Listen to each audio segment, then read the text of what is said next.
As a executive head of the state consider किया जाता है, उनको as a first citizen of the nation consider किया जाता है, और उनको जो हमारी इंडियन आर्म्ड फोर्सेस हैं उनका कमांडर इन चीफ समझा जाता है। किसी भी पर्टिकुलर नेशन या कंट्री में जो प्रेसिडेंट होता है वो उस पर्टिकुलर कंट्री की सॉलिडेरिटी, यूनिटी और इंटीग्रिटी को रिप्रेजेंट करता है। Next slide. अगर हम बात करें कि कोई व्यक्ति यदि प्रेसिडेंट के इलेक्शंस लड़ना चाहता है तो उसके लिए क्या क्या क्वालिफिकेशंस होनी चाहिए। तो सबसे पहले जैसा कि आप स्क्रीन पर देख सकते हैं कि जो व्यक्ति है वो 35 ईयर्स ऑफ एज से अबव होना चाहिए। सेकेंड जो क्वालिफिकेशन है वो ये है कि वो किसी भी गवर्नमेंट पोस्ट या ऑफिस पे नहीं होना चाहिए। जो थर्ड क्वालिफिकेशन है वो है कि वो इलेक्टोरल कमीशन ऑफ इंडिया जो है, जिसको इलेक्शन कमीशन ऑफ इंडिया भी कहा जाता है, उसका इलेक्टोरेट रजिस्टर्ड होना चाहिए। जो चौथी क्वालिफिकेशन है वो ये है कि वो मेंबर होना चाहिए लोकसभा। Next slide. अब किसी व्यक्ति के पास ये सारी क्वालिफिकेशंस आ जाती हैं तो उसके लिए इलेक्शन प्रोसेस क्या होगा प्रेसिडेंट के लिए। तो कौन कौन से व्यक्ति इसमें पार्टिसिपेट करते हैं हम ये जानेंगे।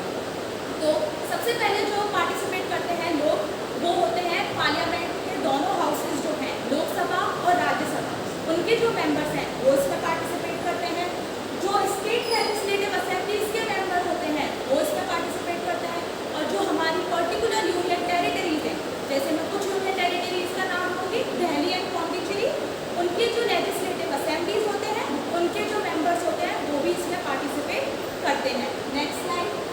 अगर हम बात करें कि प्रेसिडेंट का मेन काम क्या होता है या पावर क्या होती है उसके पास या फंक्शंस क्या होते हैं, तो वो हम कंसीडर करेंगे। तो जैसा कि सबसे पहले पावर में आती है हमारी एग्जीक्यूटिव पावर, फिर आती है हमारी legislative power, financial power, judicial power, diplomatic power, military powers and emergency powers. Next slide.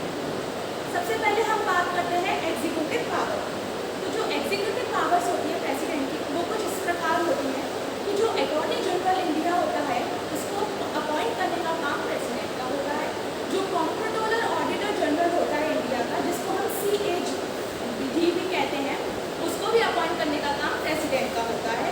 जो इलेक्शन कमीशन ऑफ इंडिया के चेयरपर्सन होते हैं या उनके मेंबर्स होते हैं उनको भी अपॉइंट करने का काम प्रेसिडेंट का होता है।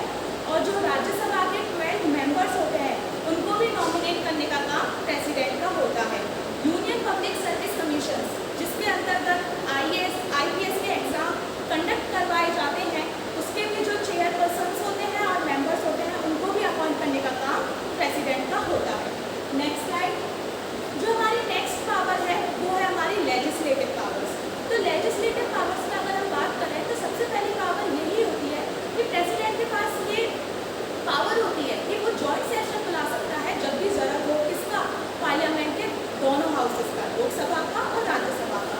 जब किसी पर्टिकुलर कंट्री या नेशन में सबसे पहले इलेक्शन हेल्ड होते हैं तो उसकी भी जो मीटिंग होती है वो प्रेसिडेंट ही एड्रेस करता है, उसको बुलाता है।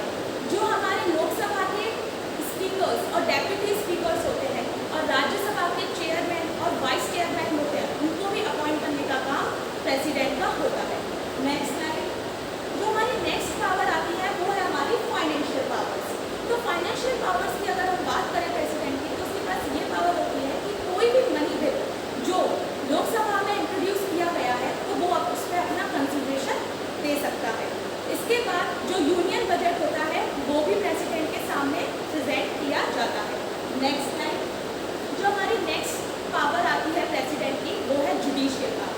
अगर हम जुडिशियल पावर की बात करें तो आपने सुना होगा कि कई सारे फेमस एलिमनाई होते हैं जिनको बहुत सालों की सजा हो जाती है, तो प्रेसिडेंट के पास वो पावर होती है कि उनको वो पार्डनिंग कर सकते हैं, यानी कि उनको वो क्षमा दे सकते हैं उन पावर से और उस पर्टिकुलर केस से या उसका टेन्योर कम कर सकते हैं।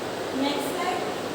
जैसा कि आप सब लोग स्क्रीन पे देख पा रहे हैं जो हमारी नेक्स्ट पावर है वो है हमारी डिप्लोमेटिक पावर। डिप्लोमेटिक पावर के अंतर्गत जो प्रेसिडेंट होता है वो अपने इंटरनेशनल अफेयर्स को इतना स्ट्रॉन्ग कर लेता है कि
इमरजेंसी। और इसके बाद आती है फाइनेंशियल इमरजेंसी। फाइनेंशियल